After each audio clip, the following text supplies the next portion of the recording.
Welcome to Stone Cold Stros. I'm Brandon Strange with Charlie Polillo and Josh Jordan. You can find them on X at Polillo and at Josh Jordan 975. And in between our podcast episodes here, you can read their blogs covering all things Houston sports over on our flagship site, sportsmap.com.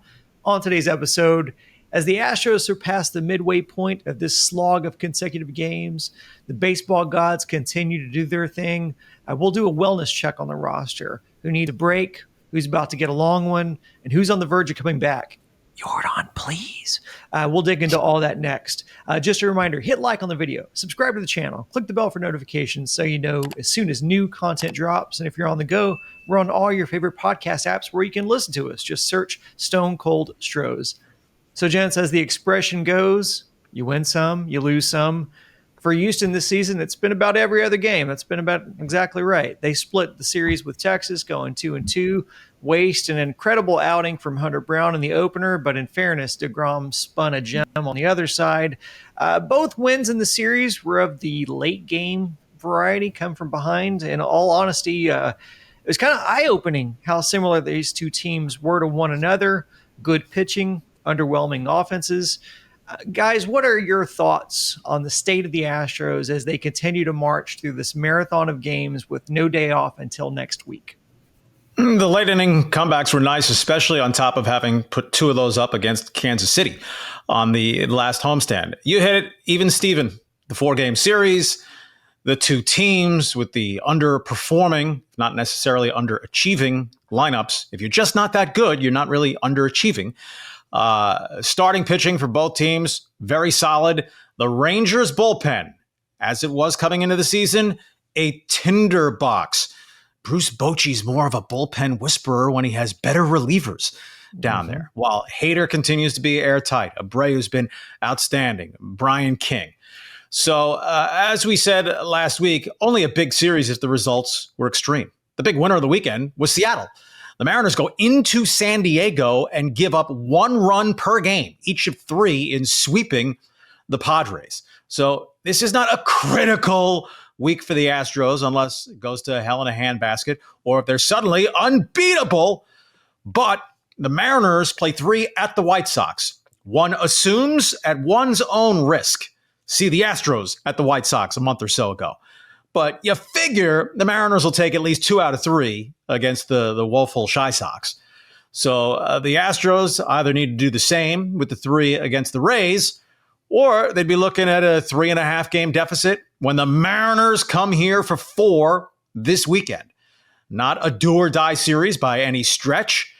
But if the Mariners were to come in here and take 3 out of 4, push the Astros 5.5 back. Yeah, we know the Astros were 10 back in June last season, but you wouldn't want to bank on having to come from way back again. So the Astros, a couple of games over 500. I think that fairly reflects the kind of team they are. When you look at a ball club, a lineup specifically, that's still coming into this season, the 2 guys you thought would be the biggest bell cows offensively, Yordan Alvarez, yeah, his hand will be just a couple of days. We're at 15 games and counting. Oh, we think he'll get back in the Rangers series. Well, they thought wrong yet again, or they were just BSing. And Altuve, a whole lot of season to make things right. But as each week goes by where he stinks, he's one of the worst everyday players in the American League to this point in the season. And his last swing, as the Astros were trying to rally in the game on Saturday, I mean, please. It's over 30 games now where Altuve's batting sub 500 with an OPS in the mid 500s.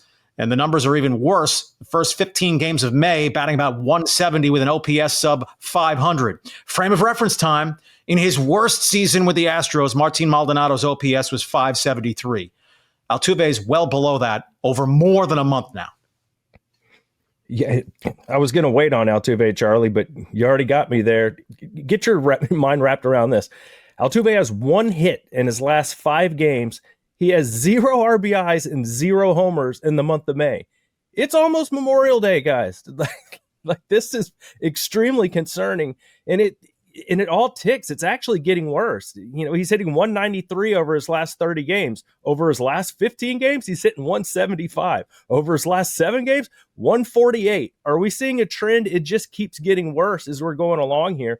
And I think last week was nice. We saw a little breakout from the offense when I started running down, like, what's their OPS? What's their slugging over this past week? Astros crept up to where they were top 5, top 6, 7 in a lot of those categories last week. So we're like, okay, maybe they're starting to get it going. But now as I pull the numbers for the last 7 days, they're right back to where they were. Last 7 games, 24th in runs, 27th in OPS, 26th in slugging. So they are who we thought they were or are. They're a bottom third offense, and they can have one good week here or there, but overall, over the course of the season, they've shown us they're a bottom third of MLB offense, though the pitching is terrific. They're top 5, top 3, pitching team, which has kept them in so many ball games, which is also why we think that they'll compete in this division. But as we look at the other good teams in the American League, nobody's running away. I know the Tigers are playing really well in the Yankees. The Astros are still somewhat in that range. But the problem is, if you look at the numbers, the Yankees and the Tigers are top 5 teams in both offense and defense, where the Astros are really only top 5 in offense or in defense, and their offense is bottom third. And the big reason for that is it's Altuve, it's Christian Walker, and it's Yainer Diaz. They have 3 of the top 28 worst OPS players in baseball right now with those guys. Altuve has the 28th worst, Walker the 26th, and Diaz the worst, 22nd worst OPS in baseball. And credit to Yainer for jumpstarting the comeback Sunday with the home run ahead of Isaac Paredes with another massive hit over the weekend. And man, has he been outstanding. Yeah, Alex Bregman's clearly the best third baseman in the American League to this point in the season. There's a very coherent argument when you take defense into account that Isaac Paredes is second best. Let's be real. Jose Ramirez is a much better player, and I'm taking Jose Ramirez every day of the week over Isaac Paredes. But point being, Isaac Paredes at $6.625 million, doing just fine at third base relative to Alex Bregman and his $40 million salary. But back to Yainer for a moment. He should be embarrassed.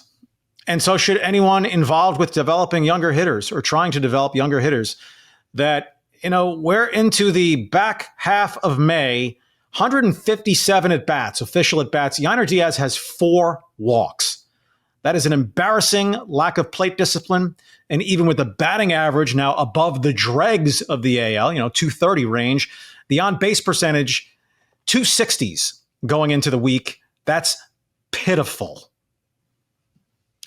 Let's go back to Altuve, because it just seems to be one of the glaring issues with this team.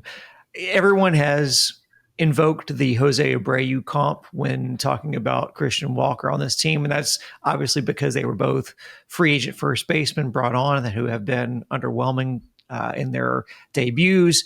But I think more comparable is Abreu to Altuve in as far as fall off goes.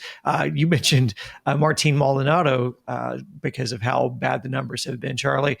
Look, Josh, you said it. The Astros are in the thick of things, right? So, guys, that seems to be an indication that they could give him some days off, because he's not a offensive tentpole for this team. He's not a defensive need for this team. He's actually been put in left field to hide his defensive inabilities. So it would seem like they could have the opportunity to give him some days off, especially with that Seattle series coming up.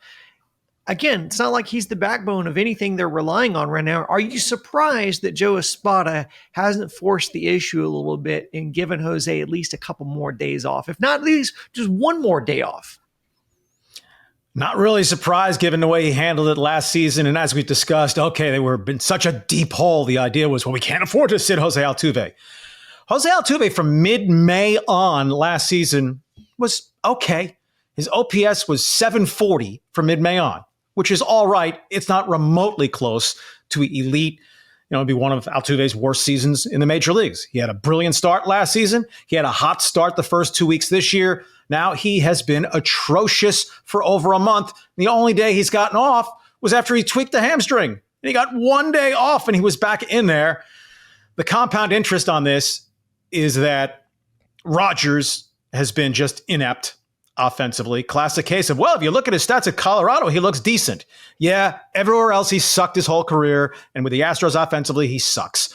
38 strikeouts in fewer than 90 at bats. They go into the batter's box blindfolded? Mauricio Dubon, bad offensive player. Well, one of those guys is at second base every day other than the spot starts for Altuve. DeCenzo adds a hit here or there. He's now a sub 700 OPS guy. Cam Smith's about a 700 OPS guy. So there's not a clear and better alternative. But this Altuve is one of the problems. He's 35 years old plus a couple of weeks now. I do think Espada is mishandling this. You have to rest him. And to some extent, you hope that the hamstring is a bigger problem than they're letting on, because then you at least have that to lean on, like, oh, his legs aren't right now. There's a bright side of this. He'll get healthy and he'll start hitting better. What do you have to? I know Charlie laid out all the other options, but Altuve's been worse than all these guys lately. Over the last 30 days, he has the 8th worst OPS in baseball. So he is a top 10 worst player in baseball over the last month of the season. I hit on it before. What are you missing?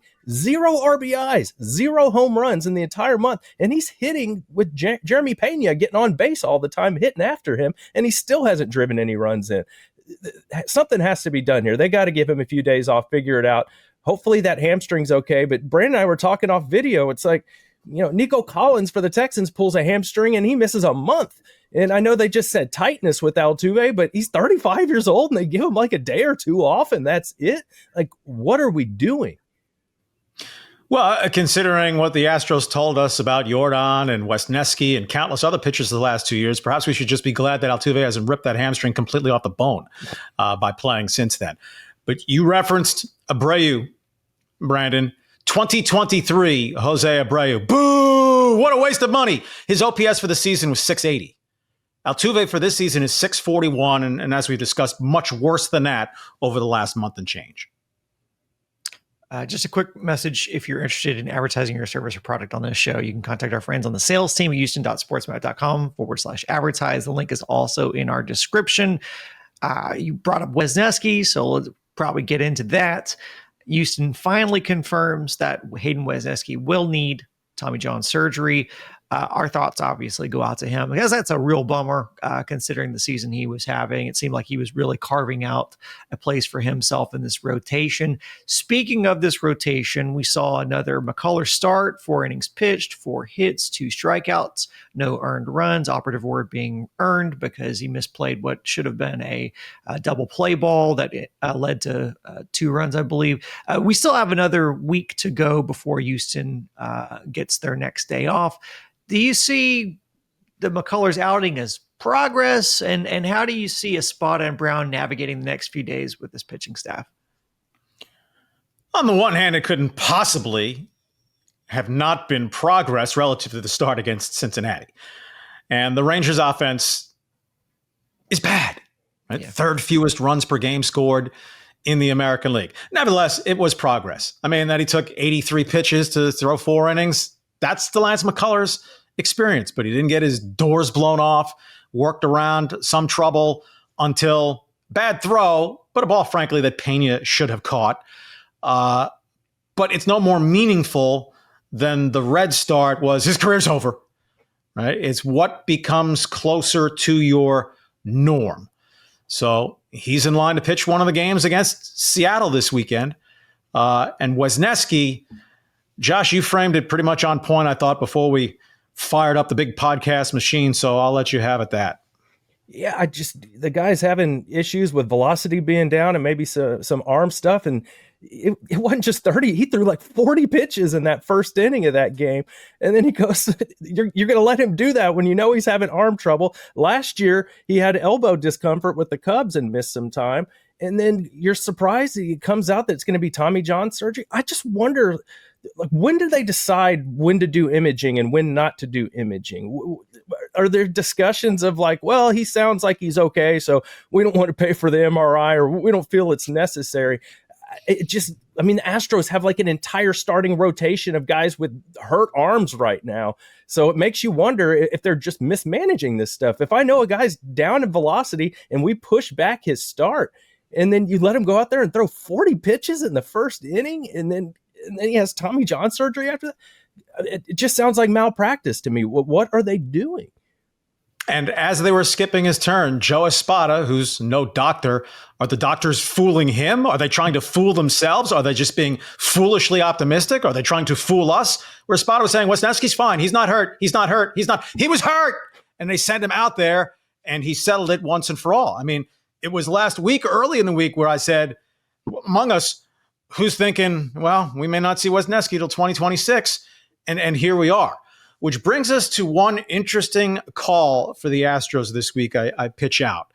They listed a Tuesday starter against the Rays as TBA, to be announced. Right? No off day again till Sunday. Hunter Brown, who's been awesome plus so far this season. Every start he's made has been on at least 5 days rest because they were off every Thursday the first 5 weeks. Now into 6-man rotation, but you lose Wesneski. Arrighetti's not back yet. When are you supposed to be back in mid-May? Yeah, maybe mid-June at this point. Recurring theme. So Hunter Brown would have 4 days rest to pitch Tuesday, but then you're going to need another starter on Wednesday. I think they're looking at Gusto/bullpen day. Gusto pitched an inning on Saturday, so he should be all right to start Tuesday. Keep Hunter Brown on that 5 days at least. He starts Wednesday. However, if you're comfortable with Hunter Brown on 4 days, Tuesday, night game in Tampa, Wednesday they're playing a day game. It's going to be 92, 93 degrees. If Altuve takes the field that day, Espada should be fired on the spot. Okay, that's hyperbole. But if you pitch Hunter Brown Tuesday, are you comfortable with him then coming back again on 4 days rest, meaning he'd make one of the starts against Seattle? Right? Not a absolutely essential series, but a pretty big series. The team you're behind in the American League West. Whereas if you keep Hunter Brown on 5 days, okay, he goes Wednesday afternoon under the broiler in Tampa, and then he's absolutely out of the mix to pitch against the Mariners. I don't have a definitive decision myself what I would do. A generation ago, maybe a little more than a generation ago, guys routinely started on 3 days rest. Right? 4 days rest was plentiful maximum rest. And now can Hunter Brown handle back-to-back starts on 4 days rest? But he is the golden arm at this point. Do you want to stray what obviously has been working wonderfully, or is that not cause and effect? And you know what? Hunter Brown's a young horse. He's fine. Try to hold the pitch count under control Tuesday. Maybe you hit and get him out after 5-6 innings, 80, 90 pitches, and he's perfectly fine to pitch in the air conditioning Sunday at Dyken Park against those Mariners.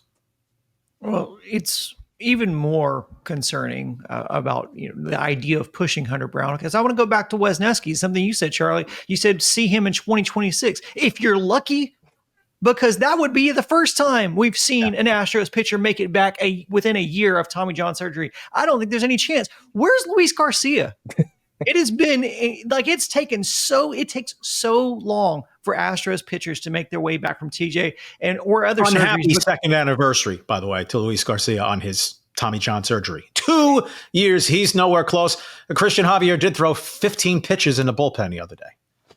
Right. That's exactly my point. We were hearing about Luis Garcia ramp up before the postseason last year. He still has not made any meaningful progress to get back, and now we're getting Christian Javier updates. It is incredible how this team, how slow they are to bring people back. The return to play policies, if they're not under scrutiny right now with this team internally, then no one's paying attention, because the amount of setbacks seemingly with this team does look disproportionate to other teams. I don't know. I'm not a doctor. I don't know what's going on behind the scenes. I'm just saying that, again, I react to that when you're saying we'll see Wesneski in 2026. Not a chance. Not a freaking chance. And I want to stay on the pitching, because something else that has been of concern is that so far Houston is the third worst in stolen bases allowed. When I looked it up, I was shocked that it was only third. I figured they would be the first worst, but Josh, you made a good point. This is a very good pitching staff, so they don't allow a lot of base runners on. So it's 1.13 bases per game. It does seem like more to my eyes. This almost seems intentional. I mean, especially when you got a lefty like Fromber, he's looking at the guy on first and pays him no attention. There's just really not a lot of defense being played or attention being given to guys on base. So is it intentional, or is this just a glaring oversight on the part of the coaching and the catchers and the players on field? Certainly not intentional, other than perhaps when Josh Hader is in the game with more than a one-run lead. Then I just don't think he cares at all if a guy steals second to get in scoring position if his run can't tie the game. What's curious is that we heard from day one of spring training, a point of emphasis was going to be doing a better job of holding base runners, whether it's slide step, varying your timing to the plate. But it's been a turnstile, the running game against the Astros. Victor Caratini has thrown out 1 of 21. Yiner has thrown out 2 of 33, I believe it is. They actually are credited with 4 caught stealings, but one was a botched double steal, Detroit or Kansas City, where the runner got thrown out at the plate. It's not that they threw out a runner trying to steal second. So it's not as if it's sunk the ship, right? The pitching numbers are still good. But yes, teams should be trying to steal the Astros blind when they get on base because they throw out almost nobody. Think of it, whether as a team or your best base stealer had 52 stolen bases and was caught 3 times. I mean, that's beyond elite. So the Astros, whatever the opposite of elite is, they're worse than that. Yeah, and it's not just the catchers, guys. I see stuff on social media. I can't wait till Walker Yannick's up with the big league club, and then we'll be throwing guys out. No, you won't. The Astros the pitchers don't even throw over to first base, but hardly ever. They don't even try to keep those guys in check. They basically just ignore them. It's a huge problem. The Astros, they talk about it, management and front office, about it's a priority, but clearly that hasn't made it onto the field. And kind of back to the Wesneski McCullers thing, I think what it means for me is earlier when we were doing videos earlier in the season, we were talking about Lance McCullers and how it'll be icing on the cake if he's able to help you out this year and contribute meaningfully based on how much time he's missed and all that stuff. I don't think that's the case anymore, especially while Arrigetti's down. Like, you're going to have to count on Lance McCullers in this rotation with Wesneski gone now. And Gusto, he's not looking like as good as he looked in his first few starts. I'm not sure he's going to be an answer for you. So I think you're going to have to hope that McCullers can give you something there. And that's why it's just a shame with Wesneski, because he talked about, how this Tommy John surgery he's going to have. It feels a lot different now than when he had the forearm discomfort last year. He was talking about how he couldn't even bend his elbow. So I'm like, guys, obviously something was going on for his arm for it to get into this bad of a place this quickly. And then we knew there were signs leading up to it. That's why they gave him more rest. And obviously it was not the right plan of action. And then now Chandler Rome wrote a piece about, are they going to bring him back next year? Because they know that he's not going to pretty much be able to pitch all of next season, but he does have a lot of club control. But will the Astros want to pay for that? It's just a whole nother wrinkle that we have to consider. The back end of the rotation now has a feel of bubble gum and baling wire, keeping it together. But you know what? That's the back end of most rotations. The Rangers have probably been over their head to this point in the season. Now, the Mariners are probably getting back George Kirby this week. And if they get back Logan Gilbert, Bryce Miller, they're just better 1 through 5 in their rotation than the Astros. But I want to see how their offense holds up over the long haul. If Hunter Brown, Fromber, Ronel Blanco, who had an okay start in Arlington, if the 1-2-3 holds up, the Astros are going to remain in at least the wild card race, because we've talked about how it's just a very middling group of contenders, and never get too carried away with the short term unless it's the last week of the season and deciding things. The Angels swept the Dodgers 3 in LA over the weekend. In the short stretches, anything can happen. Don't get too high, don't get too low, all that. But the Astros are reasonably positioned. And day one of the season, if we said going into the last 10 days of May, Altuve would flat out suck to this point. Yordan Alvarez would have missed approaching 40%, more than 40, about 40% of their games to this point, and they'd be within 2.5 of first place and a half a game in the wild card spot. We probably would have signed up for that. Just to circle back and put a cherry on top on the stolen base convo. Sunday with the split booth broadcast with Dave Raymond in the booth, who kept calling Yiner Yandy, for those who were listening. Dave was in shock to see Jonah Heim running.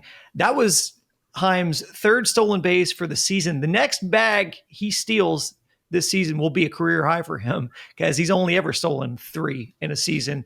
And good news for him, they do play the Astros again. One last reminder, if you're watching on YouTube, be sure to click like on the video. And if you listen on podcast on apps like Apple or Spotify, give us a 5-star rating. Next scheduled episode drops on Thursday, so make sure that you're subscribed to this channel, Sports Map Houston, our other channel, Sports Map Texans.